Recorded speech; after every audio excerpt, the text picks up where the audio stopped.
as we kick off this week here on the program, one guest joins me for the full hour on Mondays. That is professional handicapper Kyle Hunter from huntersportspicks.com. We'll start with our college football first look for week 13. Then we'll do our handicapping the hardwood college basketball segment for this week. Again, per your request, we'll be separating those into two different segments, but we'll start with the college football side here. Then we'll go into college basketball about halfway through the show. Over at BangTheBook.com, we are your one-stop shop for sports betting news and information. I was out of pocket all week, so I was playing some catch-up here this morning, but I did get up my Week 13 college football power ratings, opening line reports for college football and the NFL, situational betting articles for both the NHL and the NBA. We'll get college football and college basketball up here this afternoon. A lot of good stuff from our very talented cast of writers. Make sure you check it all out. As you know, this and every edition of Bang the Book Radio, presented by our friends over at DSI Sportsbook.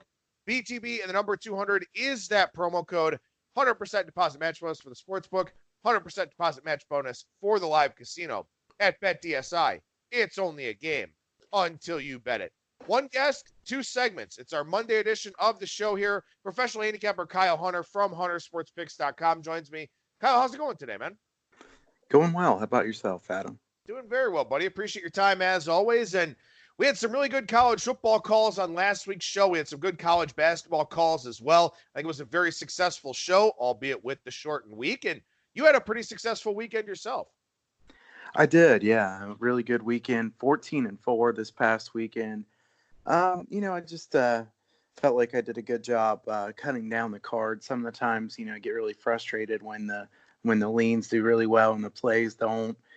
Did a good job cutting down the card last weekend. And I think, the thing that I wanted to point out the most is that my strength from the past few days was kind of sticking to what I'm strongest at. I was in college basketball, I was looking only at the smaller teams that I felt like the odds makers wouldn't be adjusting on enough when it comes to totals.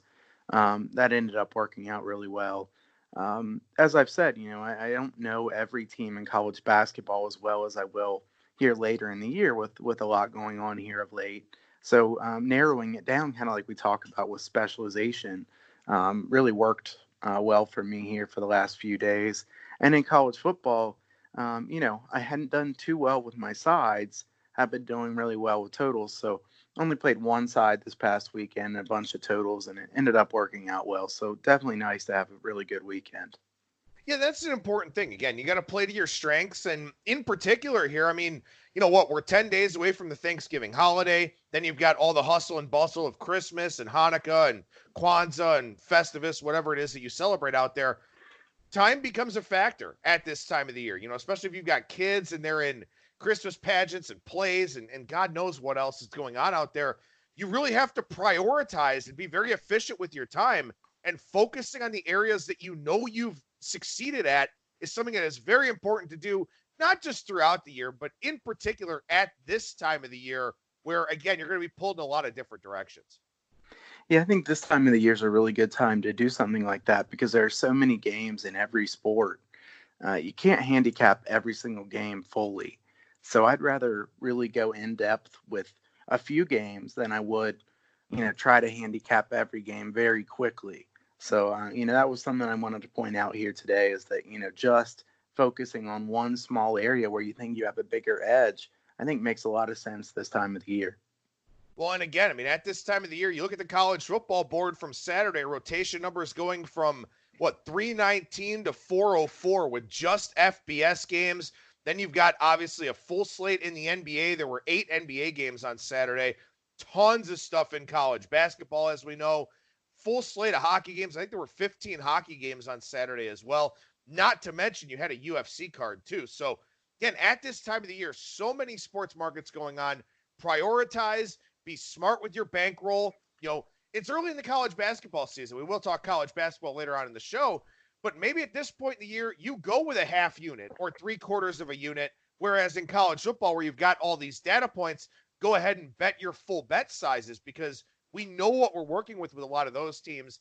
Maybe not so much on the college basketball side of things. But again, in college football here, there are more wrinkles. There are some more adjustments you have to make this late in the regular season. But something that's an important practice to get into all the time, looking back through the box scores, seeing what you may have missed, looking for some of those misleading outcomes. You've got a couple of those here to lead off our college football first look.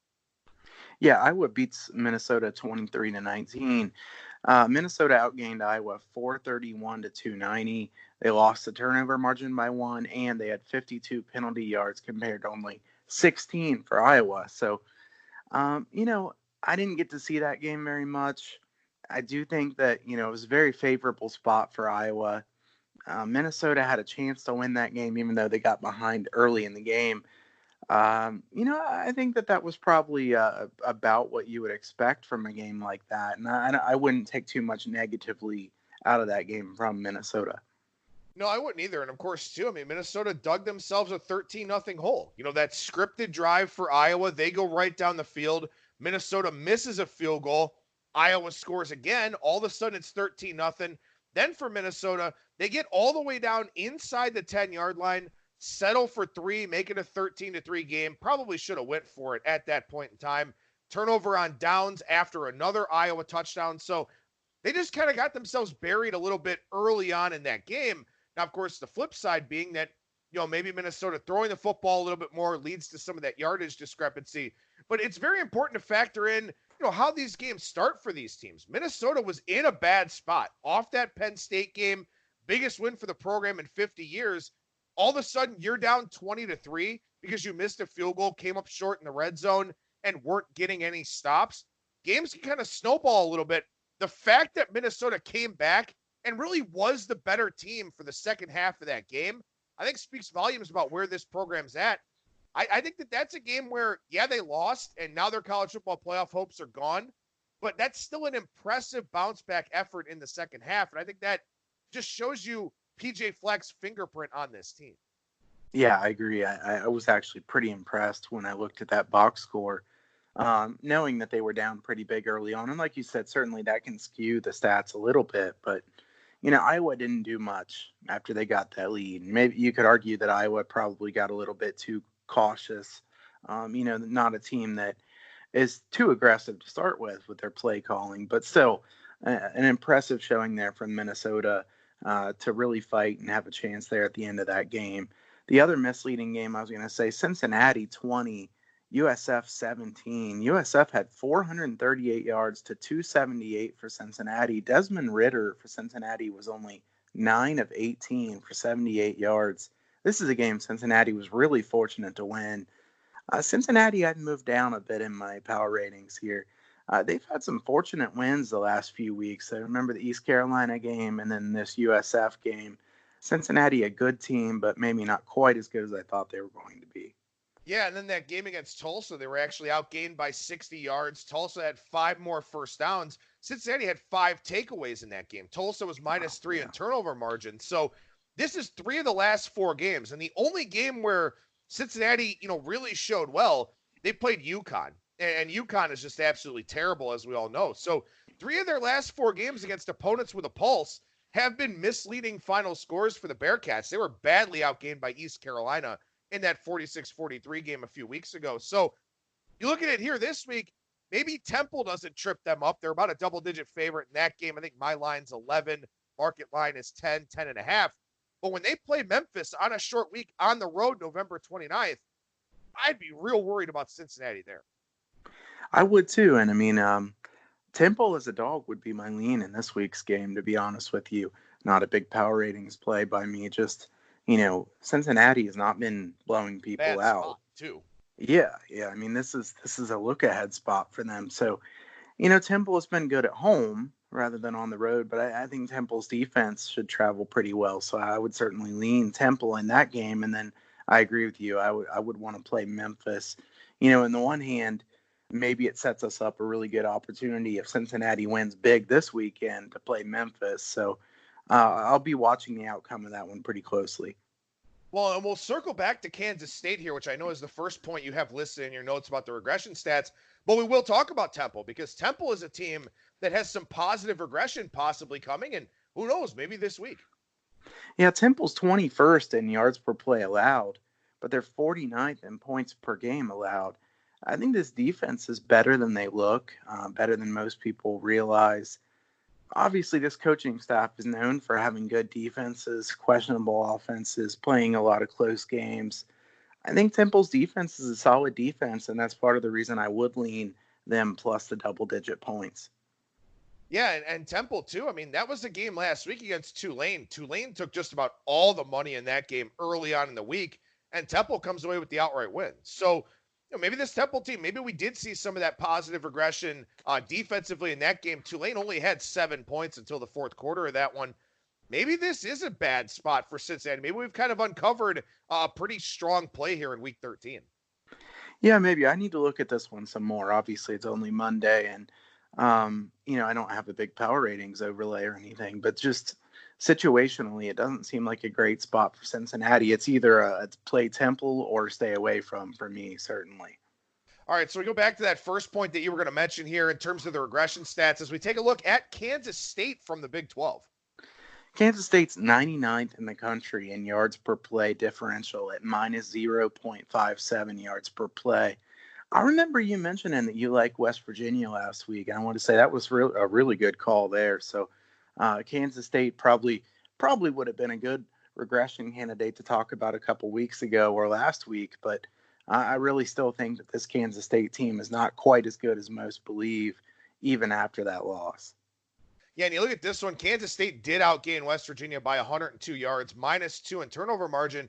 But that's been the big thing for West Virginia this year. They've turned the football over way too much. Austin Kendall has not played well. Neil Brown finally made the switch. Went with Jarrett Dagey, the transfer from Bowling Green. Obviously, Seth Dagey's younger brother, who was a very good quarterback down at Texas Tech. They go to Dagey, 3 touchdowns, no interceptions.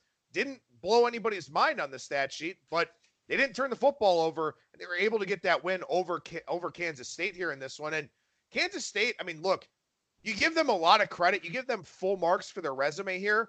Let's also keep in mind, this is now a 4-loss team. I know they beat Oklahoma, but this has been a flawed team over the course of the year. And again, pointing out an area where they have struggled, yards per play differential. That's a very important, I don't know if people know this. This is a very important, sharp statistic from the quant crowd early in the week. They look a lot at yards per play differential. Kansas State, not a team that shines in that area. Maybe we do see some money coming against Kansas State in their remaining games, and furthermore, in the bowl game that they're going to play. Yeah, the yards per play differential, a really, really important one to look for. That really projects what the line may move toward. I would say the other thing, too, is Kansas State's win over Mississippi State earlier this year. I mean, at the time, we kind of thought that was a pretty good win, but in Mississippi State, we've seen what they are. So, obviously, Kansas State with the win over Oklahoma was really impressive. But, I would say that win over Mississippi State, not the win that we thought it was going to be at the time. Speaking of Mississippi State, I just want to ask you about this, not to hijack the segment as we're looking more at regression candidates than anything else, but how much did you move Alabama down with Tua Tagovailoa going out for the year? I didn't know what to do with that one. I mean, I feel like Jones is a good backup. Alabama games, I'm not going to be betting here for a little while. My initial move was to move him down by 4.5 points. I don't know. I mean, I'm not very good at adjusting power ratings based on one player being out, to be totally honest with you. I feel like, probably some of the other guests that you have would be better to know exactly how much a certain player is worth. I do think that, Tua, I really like Tua, to be honest with you, and I'm not an Alabama fan. I hated to see him get injured like that. I think Bama is still a very good team without him. So I think you want to be careful not to over adjust.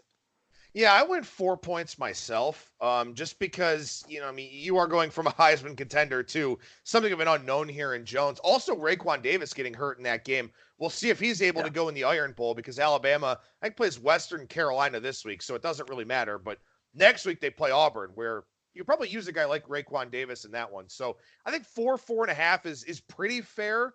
If Davis doesn't play, I'd probably make an extra half-point adjustment, so I'd be in that 4.5 range with you. But it is a tough one, because you are talking about going from a 5-star to another 5-star. It's just that one of them is far more proven. And Tua, quite frankly, I'm surprised Tua played at all last week. That's a discussion for another day. But hopefully he's able to come back from the surgery, have a good NFL career, and hopefully it doesn't cost him too much money as far as the NFL draft goes. In any event, we go back to the regression side of things here, and we go out to the Pac-12, where Washington State, I guess we can call it a nice win for them over the weekend, but Mike Leach's team has just not been great, week in and week out this year. Yeah, Washington State's 122nd in the nation in yards per play allowed, only 80th in points per game allowed, which really is pretty impressive. It's surprising, to be honest with you. I think this defense is even worse than most people know. I'm not high on Washington State. I'd look to go against them, if anything, here upcoming. And obviously, I mean, you've heard Mike Leach talk. It doesn't seem like he's too terribly high on his team either. No, he doesn't seem to like his team very much at all. And not only that, obviously they've got they've got the Apple Cup coming up, and that's a game where they haven't really had great success in that game at all whatsoever. Chris Peterson has really dominated that rivalry since he got up there to Seattle, and really even before that. They still didn't do a whole lot against Steve Sarkisian.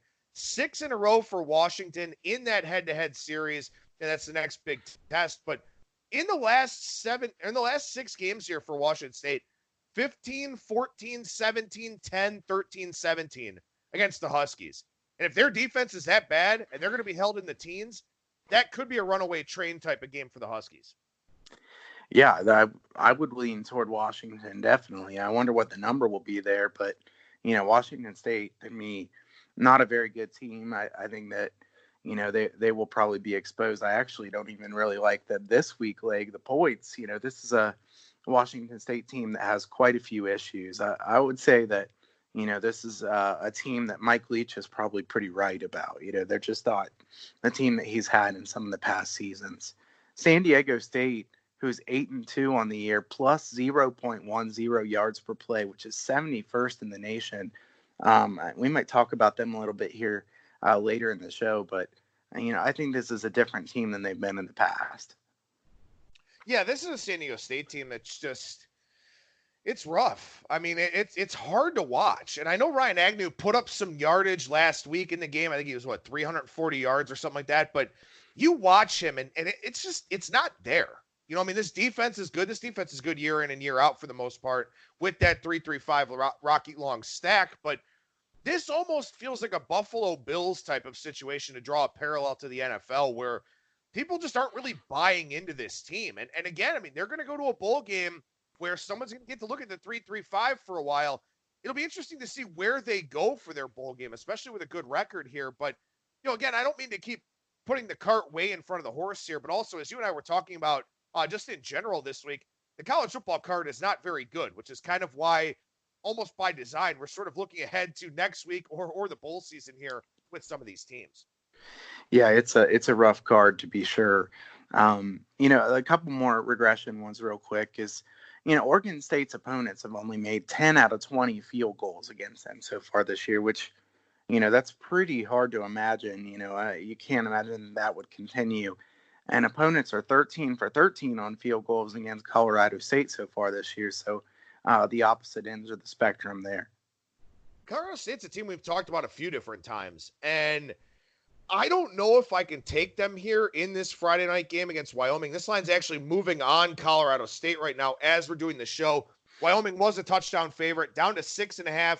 Now some sixes popping as well on Colorado State. They're a team we've talked about a few different times that they really are better than what their record suggests. Last week was an absolute beat for the ages. If you were on Colorado State, I feel so bad for anybody that was on the Rams there in that one. They need 2 wins to get to a bowl game. They've got Wyoming and then Boise State, so they're probably not going to do it, but they are a better team than that 4-6 record suggests. Yeah, they are. Their defense is a little bit better than I thought they would be, and their offense is way better than I thought they would be. They've had some positive regression signs in multiple ways. It hasn't really come to fruition yet, and you never know when it will. I do lean them plus the points against Wyoming. I wish it was still going to be at 7, though. All right, so we jump down to some other interesting stats here, and, excuse me, last week I had under 50 in the Eastern Michigan Akron game, closed like 44 or something like that, and I knew that somehow, some way, that game was going to go over the total.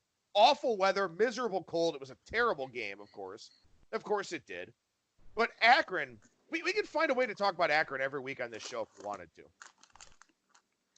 Yeah, I'm kind of ashamed of myself for watching that game as much as I did last week. Yeah, that was I told my wife bad. That's 3 hours I'll never get back. I mean, just terrible football. Are they worse than UMass? I don't know. I mean, when you're picking between Akron and UMass, it's like, what are you supposed to do? It's Akron's minus 37 in sack margin this year, which, I mean, I don't know if I've ever seen that. Have you ever seen that kind of sack margin? No, isn't Kano Nelson supposed to be like kind of mobile? Yeah. He doesn't look too terribly mobile this year, but yeah, at least some. They have 6 sacks in 10 games. Like, how do you not accidentally get a sack at some point? Yeah.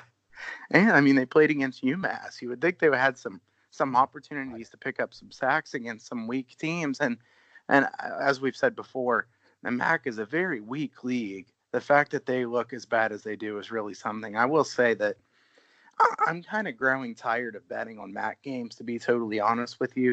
And they're just so unpredictable, and there's so many really bad teams. It's just, I don't know. MACtion doesn't really have the excitement that I've had for it in past seasons.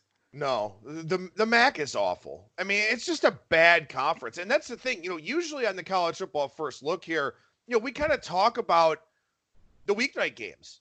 And I have very little interest in talking MAC football right now. You got Ohio laying a huge number at Bowling Green. Ohio's been a massive disappointment. Their defense has been terrible. Eastern Michigan, Northern Illinois, I think that line goes down. I do like Eastern Michigan a little bit in that game, but I'm not eager to bet on either one of those teams. I don't want to lay 7.5 with Buffalo because their offense is terrible. And Akron's a 30-point underdog to Miami of Ohio. I mean, it's just absolutely crazy. By the way, let me throw this at you. I think this is my favorite Akron stat. So they have 6 sacks on the year, right? A third of their sacks came in their only FBS game against Illinois. So how about that? Wow. Yeah, that's interesting. This has become a beat up Akron segment. Yeah, I know. Well, we did it to Northwestern for a little bit with the offensive stats, which, hey, let's say this. Nice for Northwestern to get a good win there against UMass last weekend. I think that UMass covered on the final closing number, didn't they? UMass covered on the final number, and not only that, but the yardage in that game, well, I think it was like 410 to 310. Yeah, Northwestern only outplayed UMass by 100 yards and won by 40 points. Yeah. Maybe we should bash Northwestern again then. Northwestern was -2 in turnover margin and almost covered this number. Wow. Yeah, UMass is still worse than Akron, I think. Yeah, I think so too. I will say, though, that the fact that Miami of Ohio is 30.5 point favorites against Akron really says a lot. And it also says a lot about the MAC that Miami is at the top of the division there. This is a Miami team that obviously we know that they're not going to be able to beat a team like Ohio State. But remember the game where Ohio State beat them, 77-5 or something like that. Miami's not a good team. And for them to be at the top of division really tells you a lot about the MAC. Well, speaking of things that we can kick around and laugh at, how about Scott Frost getting a contract extension over the weekend? Yeah, I was really surprised to see that. I mean, Nebraska, what have they done that would really encourage anybody to do that? And I'm not quite as quick to say that, Scott Frost has no chance to be successful at Nebraska as some other people at this point. But, I mean, Nebraska has fumbled the ball 25 times this year. They're really fortunate to only have lost 11. I don't believe anybody else has fumbled the ball that many times. They've been very undisciplined. This is a Nebraska team that had really high hopes before the year. And to be fair, if we go back and think about, what they actually had going into this season, I feel like I should have been stronger against Nebraska from the beginning than I was. The hype train just got way out of control. But Nebraska, a team that I'm kind of curious what kind of effort we get from them here in the last couple of games. Do they want to go to a bowl game? I think this is going to tell us quite a bit. Yeah, I mean, look, I'll give Scott Frost the benefit of the doubt. Once he gets Adrian Martinez out of there, because that dude's just not it. Once he gets him out of there, I'll be curious to see what happens once he recruits a quarterback that is a guy that he went out there and hand selected, as opposed to a guy that he inherited. But it's not a good look in Lincoln right now. By the way, Georgia Southern also has 25 fumbles, but they run the ball like 94% of the time. So Yeah. I guess you give him a pass for that one. Yeah. That's ironic. We'll give them a pass, and they don't really ever pass it. But hey, all right. Oklahoma State with 19 plays of 50 yards or more so far this year. That's 3 more than any other team in the country. Hubbard has really been great. I think they have a nice quarterback for the future in Sanders. I'm really impressed with what Mike Gundy does with his offense every year. I feel like he's just a underrated coach, really gets a lot out of his team. Again, Oklahoma State, they didn't look great there for a little while. They've really kicked it in and been playing some pretty good football here of late. Yeah, they have. That's a team I have not been able to rate accurately all season long. Gundy has these games that he shouldn't win, but he does. They have those games that they shouldn't lose, but they do. I've had no idea how to properly rate Oklahoma State, really most of the Big 12 this year, but especially Oklahoma State over the course of the season. And we'll go into a few game breakdowns here. And like I said, I mean, the MAC on Tuesday and Wednesday is just a train wreck. Thursday night, NC State and Georgia Tech. I mean, I guess if we were talking about the context of Atlanta, I would rather watch Gone with the Wind with my wife on Thursday night than watch NC State and Georgia Tech. That's an awful football game. Just terrible. And then Friday, Colorado State and Wyoming. Kind of interesting. I mean, Craig Bowl is a magic man, and it's stupid to bet against him, but people are doing it this morning. You and I are thinking about doing it here as well. But I cannot remember a set of weeknight games across 4 days as bad as these 6 games are. Yeah, I can't disagree with you on the NC State and Georgia Tech game. And I would say that really the only lean I have is kind of matches what you said a little bit ago. I lean Eastern Michigan in that game against Northern Illinois. You get me 4.5 in the MAC, a game, conference that's been way unpredictable. Glass has been playing pretty well here for Eastern Michigan. I don't think Northern Illinois is a team that I would be interested in laying many points with. So that's probably really the only lean I have here on the sides throughout the week. And like you said, I'm just not interested in any of these games, really. And the thing of it is, too, I mean, the Saturday card isn't very good. It's kind of the calm before the storm. We'll have some really good games next week with rivalry week and, obviously all the emotion that goes into those games and a lot of stuff for the college football playoff to go along with it. But really this week, man, I mean, you've got some okay games. I think UCF and Tulane could be a good one. SMU and Navy is kind of interesting. But we'll touch on a couple here real quickly. And Texas and Baylor is what I wanted to talk about. Baylor was 3.5 or 4 this morning. Then just before we started recording here, that line got whacked all the way up to Baylor minus 5.5 or 6. That's an interesting game. I mean, you've got the bubble burst potentially for Baylor, but Matt Rule, great head coach, probably give him the benefit of the doubt. Texas, and they're just not very good. And I think the early week line move here kind of suggests that. I know they covered last week against Iowa State, but Texas just they're good, but I don't know. There's nothing that stands out about them. Yeah, what's also interesting about this game is that you've got the Tom Herman as an underdog role that's being bet against right now. So to me, that's pretty interesting because everybody and their brother and mom and dad knows that one now. So, it's interesting to see Baylor bet up even though Tom Herman is in the underdog role. I know Johnson's been injured there for Texas. I don't know if he'll play this weekend or not. I don't know if there's been an update on his hamstring injury. I do think that, in general, I would lean to wanting to take Baylor in this game. I just don't think Texas is very good, like you said. I mean, bad spot for Baylor. I think Baylor's still a pretty good team. And Texas, I mean, their defense is just really weak. I'm surprised that you could have as much talent as Texas has and not be any better than they are on defense. It's crazy to me because you had Charlie Strong, and I think that was a difficult spot for Charlie Strong to have success. But we come to find out now that he's in South Florida, maybe he's just not that good of a head coach. You got Tom Herman here too, good coach, can have his pick of the litter as far as coordinators go.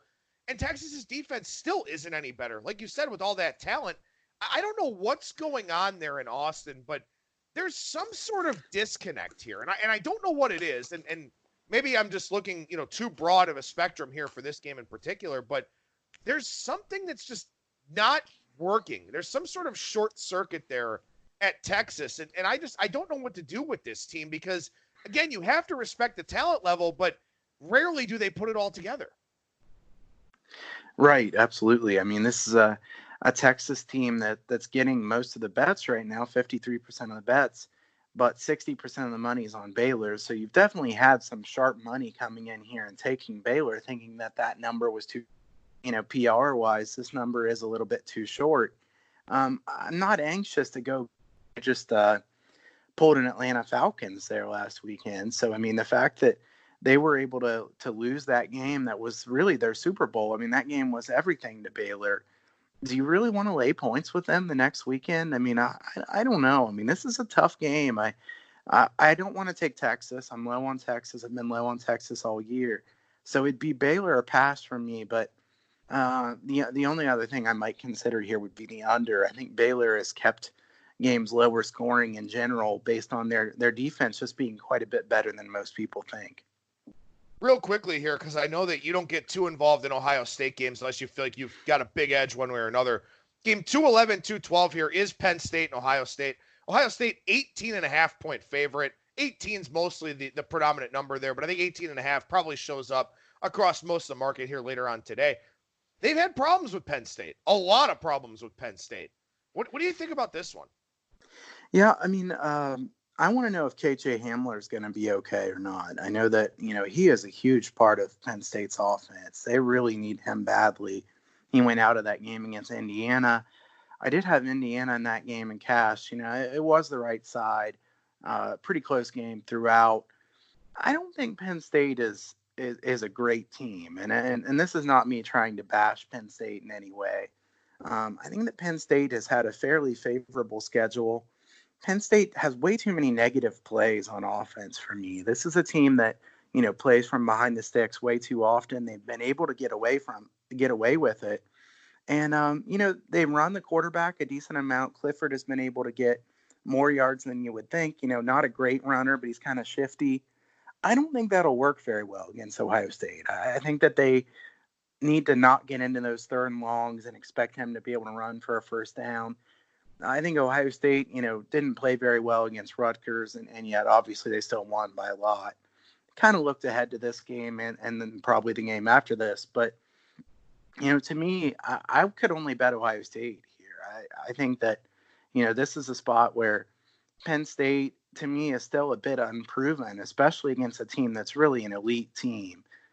Penn State has kind of had some close wins, and then they lost, obviously, at Minnesota. But I don't think they've been terribly impressive in several of their wins. They're moving up in class a lot here. I would lean Ohio State.